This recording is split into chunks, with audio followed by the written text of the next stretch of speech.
सिद्ध चक्र महामंडल विधान की जय। अहिंसा परमो धर्म की जय। परम पूज आचार्य गुरुवर श्री विद्यासागर जी महाराज की जय।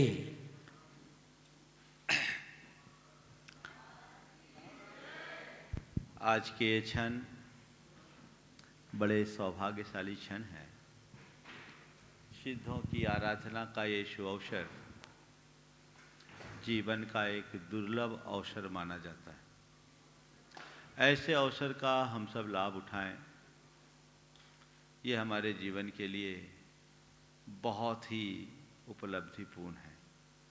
मैं देख रहा हूँ आप सभी लोग बड़े उत्साह के साथ इस अनुष्ठान में अपनी भागीदारी ले रहे हैं। अभी सुधीर सिंह जी कह रहे थे जीवन में पहली बार ऐसा आनंद अनुभव में आ रहा है। अब मैं समझ रहा हूँ ये बात केवल उनकी नहीं, यहाँ उपस्थित सब लोगों के मन की है कि नहीं? एक बार जोरदार करतल।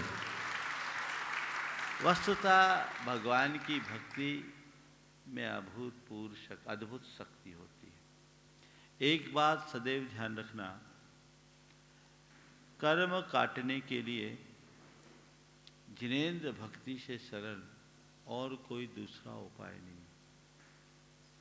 हमारे शास्त्रों में लिखा है कि जिनेंद्र भगवान की भक्ति करने से निधत्ति निकाचित कर्म भी नष्ट हो जाते हैं। वे कर्म जो संसार में कहीं नष्ट न हो, वो भगवान की भक्ति से नष्ट होते हैं। क्योंकि भक्ति के क्षणों में हमारे हृदय की जो भाव विशुद्धि बढ़ती है वो अद्भुत होती है, और उसी भाव विशुद्धि के वजह से हमारे अंदर के कर्म कलुष धुल जाते हैं, कर्म कटते हैं।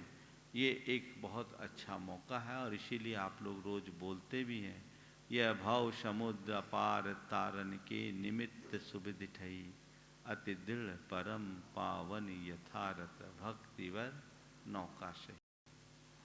आप व्रत उपवास नहीं कर सकते, कोई फिक्र नहीं। आप यदि दान पुण्य करने में भी समर्थ नहीं हो तो कोई परवाह नहीं, बस भगवान का नाम लेना सीख जाओ, तुम्हारा बेड़ा पार होगा। आप लोग भक्तामर में रोज बोलते तो नाम मंत्र मनीषम मनजा स्मरंत सद्य स्वयं विगत बंद भया होंती, तत्संखतापि जगताम दुरितानि हंति। ये उक्तियां बहुत गहरा भाव प्रकट करती है और इनमें गहरी प्रेरणा छिपी है। हम इस रहस्य को समझे और आत्मसात करें। ये बहुत अच्छा अवसर आप सबको मिला है कि जीवन भर के पाप पुंज के विनाश का एक मौका आपको इस सिद्ध चक्र महामंडल विधान अनुष्ठान के निमित्त से प्राप्त हुआ है। हमारे पाप कटे, इसके साथ साथ हमें चाहिए कि हम अपनी भाव विशुद्धि भी उत्तरोत्तर बढ़ाने की कोशिश करें। हमारे हृदय में पापों के प्रति ग्लानि और अरुचि का भाव उत्पन्न होना चाहिए। चार बातें अत्यंत संक्षेप में आज आप सबसे कहूंगा। इस पूजा से आप क्या चाहते हो? आप जो चाहो वो आप जानो, पर मैं चाहता हूं कि आपके जीवन में ये चार बातें आ जाए तो समझना हमारा जीवन तर गया। सबसे पहली बात, हमारी धर्म श्रद्धा में वृद्धि। मेरी जो धर्म के प्रति श्रद्धा अब तक है उसमें प्रगाढ़ता है, क्योंकि प्रभु आपकी आराधना का रस अब हमने चखा है।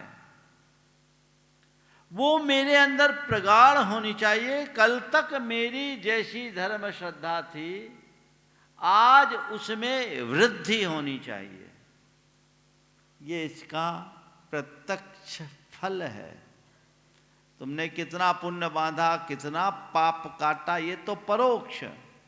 अगर किसी भी धार्मिक अनुष्ठान में सम्मिलित होने के बाद तुम्हारी धर्म श्रद्धा बढ़ती है तो मान करके चलना कि हमने अपने जीवन में कोई विशेष लाभ अर्जित किया है। तो ये आपको देखना है मेरी धर्म श्रद्धा उत्तरोत्तर बढ़ रही है कि नहीं, कहीं ऐसा ना आ जाए कहाँ फंस गए। खैर ऐसा नहीं होगा, लेकिन मन में नहीं आए। अब एक बार हमने कर लिया सिद्ध चक्र, अब हमें कुछ करने की जरूरत नहीं, ऐसा भी नहीं। भाव ये होना चाहिए, एक बार करके रस लिया, जीवन में जब मौका मिले तब करूं। ये अतुल भाव को देखो, सिद्ध चक्र की घोषणा होती नहीं, अपना मन बना के आ जाते, पूरा घर सहित आते। तो ये इनका 5वां विधान है। जब भी मौका आए तो तुरंत सब काम छोड़ कर आने का भाव। ऐसी ही हमें अन्य धार्मिक क्रियाकलापों में लगाव बढ़े, ऐसा भाव होना चाहिए, क्योंकि पापात्मक प्रवृत्तियों से बचने के लिए इसके अलावा हमारे पास और कोई दूसरा माध्यम नहीं है। तो धर्म श्रद्धा में वृद्धि। दूसरी बात, परिणामों में शुद्धि। मेरे परिणाम निर्मल से निर्मलतर हो। भगवान आपकी भक्ति करके मैंने कर्म काटा है, इसका प्रमाण क्या? कपड़े में साबुन घिसा, उसका मल छूटा, तो इसका प्रमाण क्या? उज्ज्वलता प्रकट हुई। कपड़ा साफ दिखने लगा, यानी मैल छट गया। मन साफ हो गया, समझना पाप कट गया। ये भाव अपने अंदर ऐसा जगाओ कि अंदर मेरे कलुषता लेस मात्र की न बचे, गांठ मन में किसी के प्रति न रहे। जितने भी मेरे पूर्वाग्रह हैं वह सब ढीले हो जाएं और आखिरी दिन तक विधान की अंतिम आहुति में समाप्त हो जाए। सिद्ध चक्र के बाद मेरा सबसे प्रेम पूर्ण संबंध बने, मेरा सबसे मैत्री पूर्ण संबंध बने। ये विधान का लाभ है। हम लोग बड़े बड़े अनुष्ठान कर लेते हैं, लेकिन उन अनुष्ठानों में भी अपनी मन की गांठ नहीं खोलते हैं। एक सज्जन ने 16 उपवास किए। देखो कैसी चूक होती है हम लोगों की पूजा उपासना में। 16 उपवास, उसके बाद उसकी पारना। पारना में सबको बुलाया, अपने भाई को नहीं बुलाया। सगा भाई से उसका अनबन चल रहा था, बोला उसको नहीं बुलाएंगे। 16 उपवास किया, लेकिन उसकी धर्मपत्नी बहुत समझदार थी। उसने उसे समझाने की कोशिश की, बोला नहीं, मैं वो आएगा तो पारना नहीं करूंगा।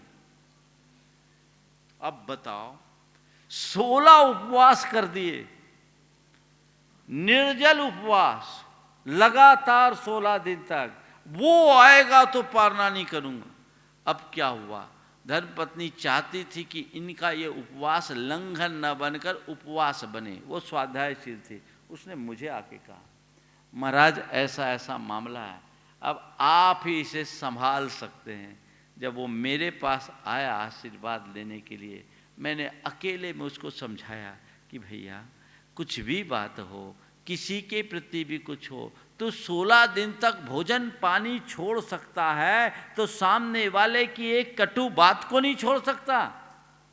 उसको भुलाओ, नहीं तो ये लंघन होगा। मैंने उसे अपने तरीके से समझाया, मन बना। फिर बोलता वो आएगा थोड़ी। हम बोले तुम बुलाओगे तब तो आएगा, तुम भाव से बुलाओगे तो जरूर आएगा, तुम्हारा काम है तो बुलाओ। ठीक है महाराज, आप कह रहे हैं तो बुलाए लेते हैं। हम बोले ऐसे नहीं बुलाना, आप कह रहे हैं तो बुला लेते हैं। हमने कहा ऐसे नहीं बुलाना।